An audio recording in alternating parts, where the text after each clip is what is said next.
¿Qué tal? Buenos días. Aquí estoy presente para darles otro video.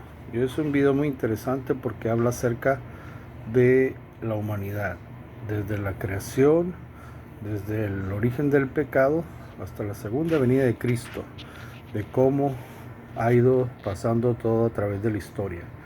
Y primero empezamos pues que el pecado se originó en el cielo cuando Lucifer, Luzbel, el ángel de luz, él quiso ser igual a Dios. Entonces, el primer pecado fue el de la envidia, el deseo de ser igual a Dios. Era el pecado que creó en su corazón Satanás. Luzbel, el ángel de luz, era un querubín cubridor. Él cubría la gloria de Dios. Entonces, en su corazón se propuso ser igual a Dios. Y como él sentía celos de Jesús, de que no estaba tan unido él con el Padre como Jesús, él comenzó a hablar en contra de Jesús, de la ley de Dios, y que no se podían someter a la ley de Dios, y comenzó a hablar a los ángeles, comenzó a trabajar para que los ángeles estuvieran ellos pues en contra de Dios, de su ley, de la rebeldía, y por consecuencia Dios los mandó llamar, los enfrentó, a lo que ellos se postraron ante él reconociéndolo como Dios supremo soberano, pero en su corazón Satanás ya había decidido rebelarse ante el gobierno de Dios. Y fue tal la rebeldía que engañó a la tercera parte de los ángeles. Dice que hubo una gran batalla en el cielo, en Apocalipsis 12, que Miguel y sus ángeles, que ya habíamos visto que Miguel es Jesús, luchaban contra el dragón y sus ángeles. Y no prevaleció más en el cielo, sino que fue lanzado a la tierra y arrastraba la tercera parte de las estrellas que representan los ángeles. Entonces, ¿y por qué a la tierra? Porque a la tierra fue donde se la dio cabida. Haz de cuenta que Adán y Eva, ellos pues le hicieron caso, pecaron contra Dios, por eso fue que aquí se quedó. Entonces Satanás estaba aquí engañando a la gente.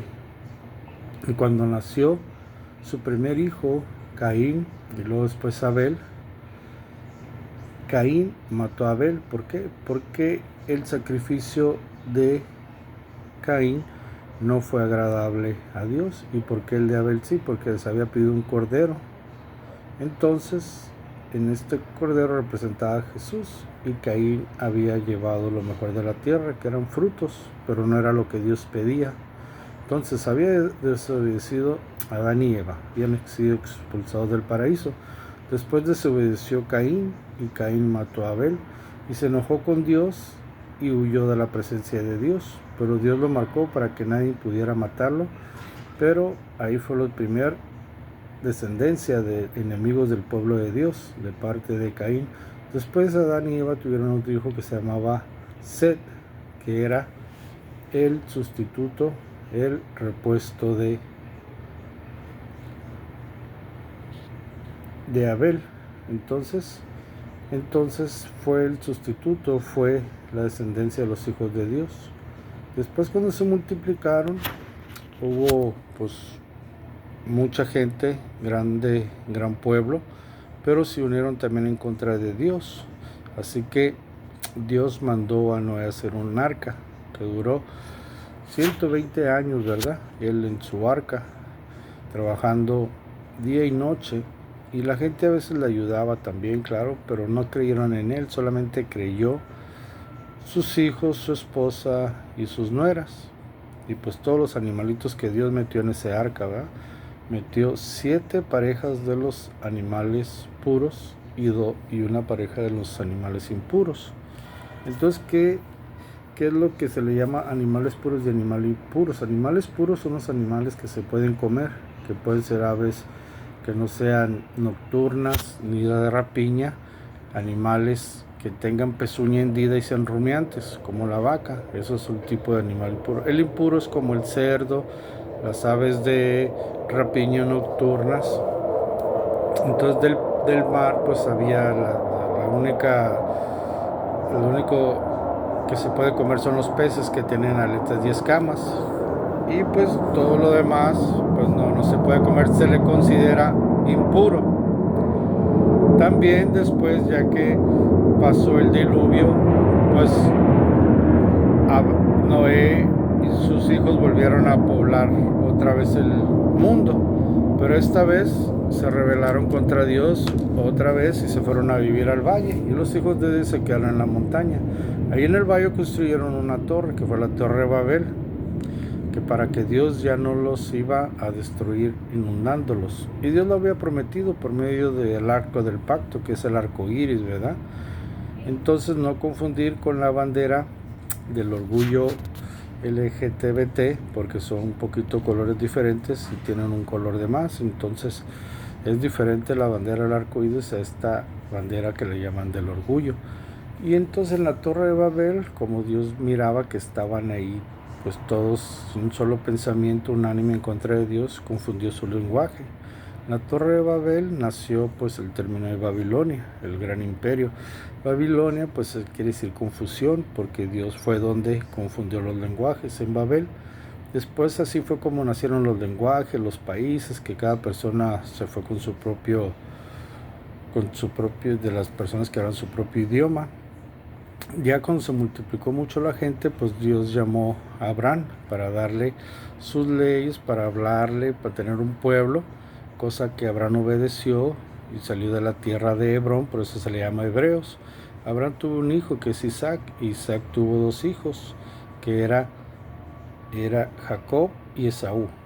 Pero antes de tener a su primer hijo Isaac, tuvo un hijo con una persona que le ayudaba a su esposa, que era Agar. Tuvo un hijo de la sirvienta, por así decirlo.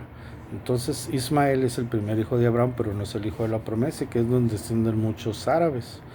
Entonces ellos pues estaban también en contra del pueblo de Dios, y así se iban uniendo los pueblos en contra del pueblo de Dios, que es Israel, o los judíos. Israel es el nieto de Abraham y es como el país, y los hijos de Israel son como los estados, cada uno de ellos. Y ahorita ya nomás quedó un hijo de Israel, que es Judea, o sea, los judíos. Por eso a los judíos se les dice judíos o israelitas, o también se les puede decir hebreos, porque son descendientes de Abraham, de Hebrón. Y también los ismaelitas, ellos también guardan el sábado, porque Abraham guarda el sábado. Ya después ya lo dejaron de hacer cuando la Iglesia Católica los organizó, los pasó al viernes. Pero los entonces hijos de Israel pues comenzaron a crecer, a multiplicarse, hasta que José pues también fue vendido como esclavo y llegó a Egipto.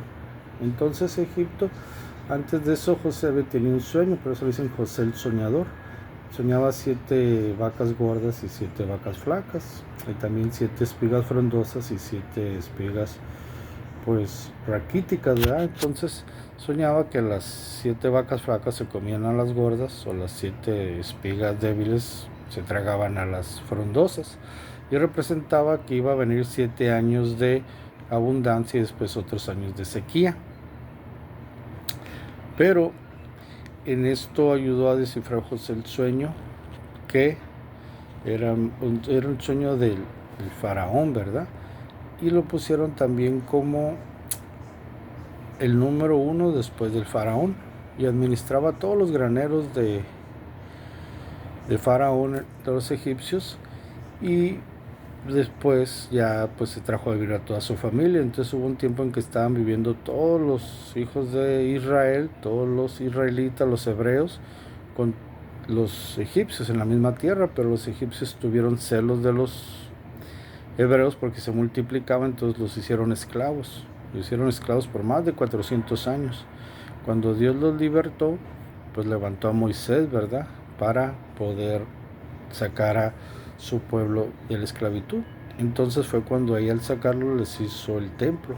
En el templo, el tabernáculo, les hizo el plan de salvación, y el plan de salvación consistía en que tenían que tener un altar que representa a Jesús el Cordero, y luego tenían una fuente que representa muerte y resurrección de Jesús, o el bautizo, y luego adentro en el lugar santo, adentro del templo, porque el otro estaba en el patio exterior, adentro del lugar santo estaban los panes de la proposición, que representan a Jesús y también representan la palabra de Dios. Y luego enfrente estaba el incensario, que representa también las oraciones de los santos, se lo dice Apocalipsis 5:8. Y a un lado está el candelero. O sea, tú entrabas al lugar santo, del lado derecho estaban los panes, enfrente del incensario, y del lado izquierdo el candelero. El candelero simboliza la palabra de Dios, el evangelismo, ¿verdad? Todo simboliza a Jesús, pero hay otros también que tienen doble significado.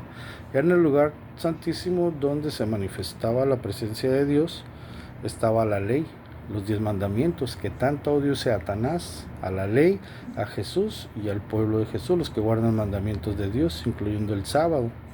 Entonces, ahí era el lugar santísimo. Cuando se hacía el día de expiación, que se perdonaban todos los pecados, si había alguien que no había pedido perdón o el sacerdote, entonces cuando descendía la presencia de Dios, caían muertos, porque no puede haber pecado ante la presencia de Dios. Entonces ya ese era el plan de salvación.